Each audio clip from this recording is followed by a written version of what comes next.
नाज़रीन गिरामी अस्सलामु अलैकुम वरहमतुल्लाहि वबरकातुहू। सीधी बात के ताज़ा तरीन प्राइम टाइम में आप लोगों का इस्तकबाल है। नाज़रीन गिरामी, मैं अंसार अज़ीज़ नदवी इस वक्त आप लोगों के सामने कुछ अहम तरीन ख़बरों पर तफसीरें लेकर हाज़िर हुआ। तफसीलात में जाऊँ उससे पहले आप लोगों से जो दरख्वास्त होती है उस पर तवज्जो करने की अपील करूँगा। नाज़रीन गिरामी, सबसे पहले वो ख़बर जिस ख़बर को मीडिया आपके सामने नहीं दिखा रहा, क्योंकि इस ज़्यादती का ताल्लुक़ एक मंदिर के पुजारी के साथ और वो भी उमर रसीदा पुजारी के साथ जुड़ा हुआ है। जी हाँ नाज़रीन गिरामी, हैदराबाद के करीब साइबराबाद पुलिस कमिश्नरेट के हुदूद में रामचंद्रपुरम नामी एक इलाका आता है। वहाँ के एक मंदिर में एक कमसिन लड़की के साथ मुबैना जिनसी ज़्यादती के वाक़ये ने इस वक्त तशवीश पैदा कर दी है और मंदिरों को जाने वाली ख़वातीन और बच्चियाँ नाबालिग लड़कियों की सिक्योरिटी को लेकर के सवालात खड़े कर दिए जा रहे हैं।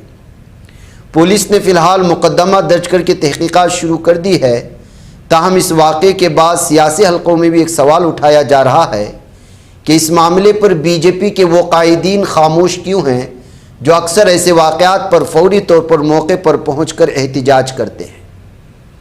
और ऐसा लगता है कि सारा का सारा धर्म का ठेका इन्हीं लोगों ने ले रखा है, और जब धर्म के नाम पर इस तरह की ज़्यादतियाँ हो रही होती हैं, मंदिरों में चोरी हो रही होती हैं, तब इन लोगों की ज़बानें गुंग हो जाती हैं। ये कहते हुए इस पर तबसरा किया गया है और मीडिया भी इसको दिखाने को तैयार नहीं, क्योंकि मंदिर के पुजारी से जुड़ी हुई ये खबर है। इल्ज़ाम है कि साइया नामी एक उमर रसीदा पुजारी ने मंदिर को बाहर से बंद करने के बाद कमसिन लड़की के साथ मुबैना तौर पर जिनसी ज़्यादती की।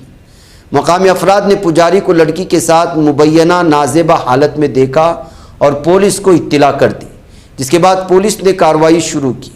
वाक़े की तहक़ीक़ात जारी हैं, लेकिन अभी तक ये सवाल भी सामने आ रहा है कि इस वाक़े पर बीजेपी के मकामी या रियासती कायदीन की जानिब से कोई बड़ा एहतिजाज या अवामी रद्दअमल क्यों सामने नहीं आया। ख़ासतौर पर बीजेपी की रहनुमा माधवी लता की खामोशी पर भी सवाल उठाए जा रहे हैं, जो बात बात पर इस तरह के मामलात को मजहब से जोड़ करके मुसलमानों को बदनाम करने वाली माधवी लता और भी दीगर बीजेपी लीडरान और हाल ही में यहाँ पर एक स्कूल में पेश आने वाले मामले के बाद अपने आप को हिंदुत्व और हिंदुओं के ठेकेदार कह करके सुबह से शाम तक मुसलमानों को बदनाम करने की कोशिश करने वाले हैदराबाद के बीजेपी लीडरान आखिरकार इस बात पर क्यों खामोश हैं, क्योंकि ये सारी ज़्यादतियाँ गंदगियाँ एक मंदिर में और मंदिर का पुजारी जो है ये कर रहा था। सोशल मीडिया पर भी बाज़ अफराद ये सवाल उठा रहे हैं कि अगर मुतासिरा लड़की के साथ मुबैना ज़्यादती का वाक़या एक मंदिर में पेश आया तो इस पर सियासी और समाजी तंजीमों की जानिब से फौरी आवाज़ क्यों नहीं उठाई जा रही है। ताहम ये वाज़ेह करना ज़रूरी है कि पुलिस तहक़ीक़ात अभी जारी है। वाक़े से मुतालिक़ इल्ज़ामात अदालत में साबित होना बाकी हैं, जबकि वीडियो में सारा कुछ सामने सामने नज़र आ रहा है और एक गंदी वीडियो इस वक्त पूरे सोशल मीडिया में वायरल हो चुकी है। मुताल्लिक़ा मंदिर के पुजारी का चेहरा सामने आ चुका है, सब कुछ हो चुका है, लेकिन मीडिया इसको सामने लाने या लीडरान इस पर गुफ्तगू करने के लिए बहाने ढूंढ रहे हैं या फिर बगले झांक रहे हैं। नाज़रीन गिरामी, आरएसएस का रजिस्ट्रेशन का मामला इस वक्त ऐसा लगता है कि पूरी तरह से अब जो है तनाज़ा खड़ा होने वाला है। कर्नाटक में राष्ट्रीय सेवम सेवक संघ की रजिस्ट्रेशन के मामले पर सियासी तनाज़ा कांग्रेस और बीजेपी के दरमियान बराह रास्त महाज आराई में तब्दील हो चुका है। हुक्मरान जमात ने सवाल उठाया है कि तंजीम बाज़ाब्ता रजिस्ट्रेशन और माली जांच पड़ताल से बाहर क्यों है। यह मामला उस वक्त मज़ीद नुमाया हुआ जब बीजेपी रहनुमा BL संतोष ने मुबैना तौर पर कहा कि RSS रजिस्टर्ड नहीं है और मुस्तकबिल में भी रजिस्ट्रेशन नहीं कराएगी। यानी इतनी बड़ी तंजीम अभी तक हुकूमत में रजिस्ट्रेशन नहीं करवाई है, तो फिर इसके बैंक खाते कैसे खुल रहे हैं, इसमें आने वाली आमदनी कहाँ की है, लाखों करोड़ों खरबों रुपए इसके बैंक में कैसे आए और ये कैसे जो है किस तरह से काम कर रही है।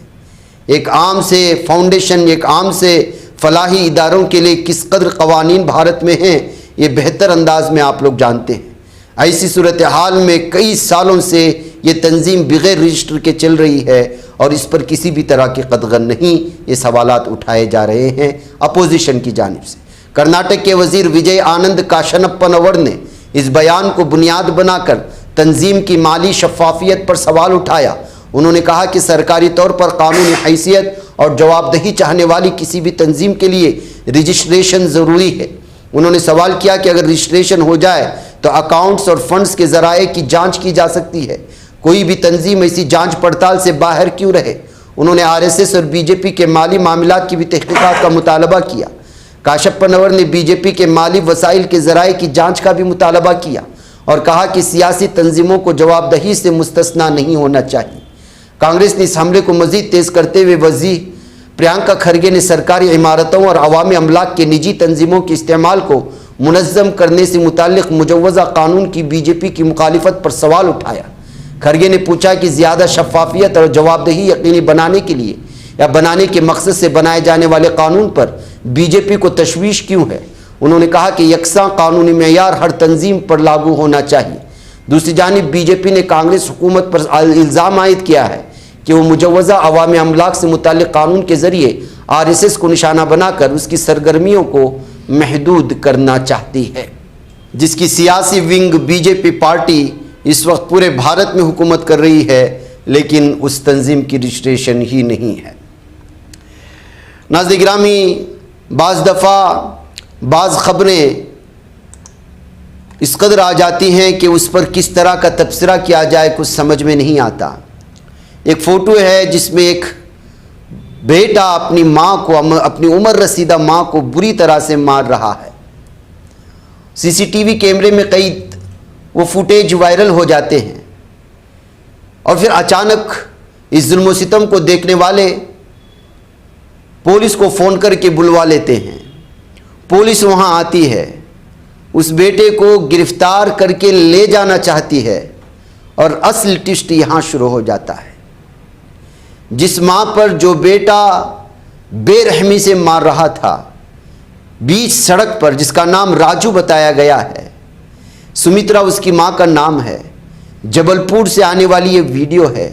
उस खातून की उम्र 75 साल है, लेकिन उस वीडियो को देखने के बाद कोई भी आदमी इस शख्स के ख़िलाफ़ फौरी तौर पर सज़ा देने का मुतालबा करेगा बहैसियत इंसान। पुलिस ने भी चाहा उसको गिरफ़्तार करके ले जाए, लेकिन माँ होती है। माँ अब उस जालिम बेटे और पुलिस के बीच में आ जाती है और फिर पुलिस से कहती है कि मेरे बेटे को गिरफ़्तार करके ना ले जाओ, और बताए उसका दर्द कैसे छलकता है। वो कहती है कि ये शराब का आदी है, ये मुझे मार रहा है ठीक है, लेकिन जब मैं बीमार पड़ती हूँ तो यही मेरा इलाज भी कराता है और यही मेरा ख्याल भी रखता है। आज शराब के नशे में मुझ पर जुल्म कर रहा है, लेकिन यही मेरा ख्याल भी रखता है। ये कहते हुए उसने अपने बेटे के ख़िलाफ़ जो है मामला दर्ज करने से इनकार कर दिया और पुलिस वहाँ से रवाना हो गई। आँखों देखा हाल इसको सोशल मीडिया पे लोगों ने मुख्तलिफ़ अंदाज में पेश करने की कोशिश की। एक ने सबसे ज़्यादा जो चुभने वाला या दर्द भरा तबसरा किया, आप इस माँ को क्या नाम देंगे। जाहिर सी बात है नाज़रीन गिरामी, जो बेटा जुल्म सितम की इंतहा कर दिया, उम्र 75 साल का पड़ाव, उसके खिलाफ शिकायत दर्ज हो सकती है, उसको सज़ा मिल सकती है, लेकिन माँ होती है और वो पुलिस और बेटे के दरमियान आकर फिर से एक बार इंसानियत और माँ की ममता की आला मिसाल पूरी दुनिया के सामने पेश करती है और कहती है कि इसके ख़िलाफ़ मामला दर्ज ना करो।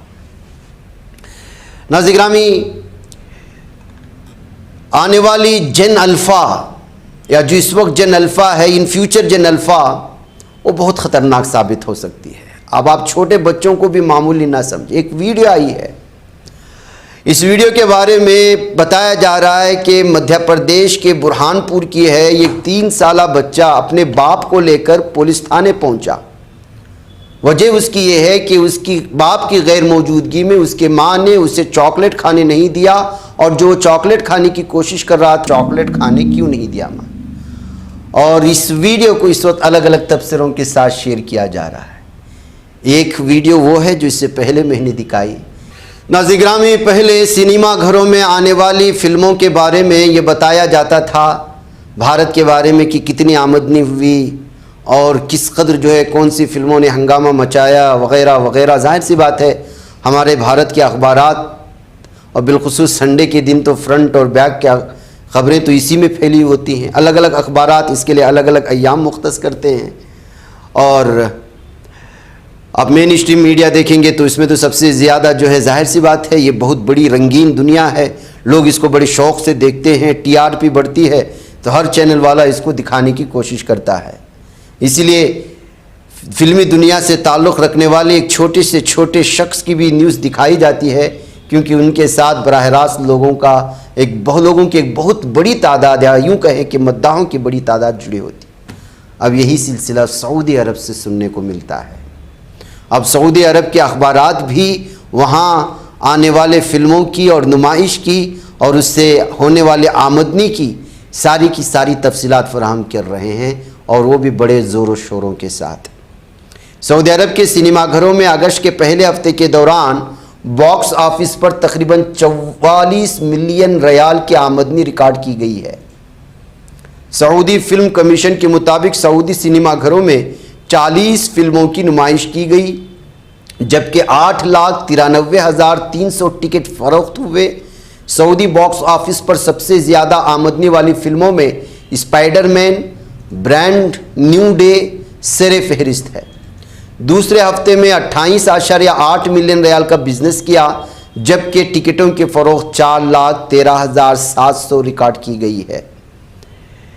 इसकी कुल आमदनी 37.7 रियाल तक पहुंच गई। नाज़िर-ए-गिरामी, इसकी तफसीलात मुझे आपके सामने रखना नहीं है, मुझे असल में इस खबर के उस इबरत वाली चीज़ पर आपको पहुंचाना है कि अब सऊदी अरब में भी ये फितना ज़ोरों शोरों के साथ आगे बढ़ने लगा है।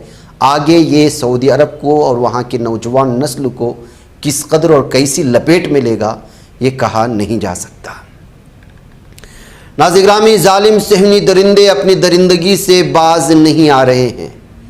क़ाबिज़ ज़ालिम सहनी दरिंदों ने जनूबी लबनान के मुख्तलिफ़ कस्बों पर फ़िज़ाई हमलों, तोपखाने की गोलाबारी, मैदानी कार्रवाइयों का एक सिलसिला शुरू किया, जिसके नतीजे में लबनान में जंगबंदी के मुआहदे की सहनी खिलाफ वर्जियों का तसलसल जारी रखते हुए 7 शहरियों के जाम शहादत नोश करने की खबरें आ रही हैं।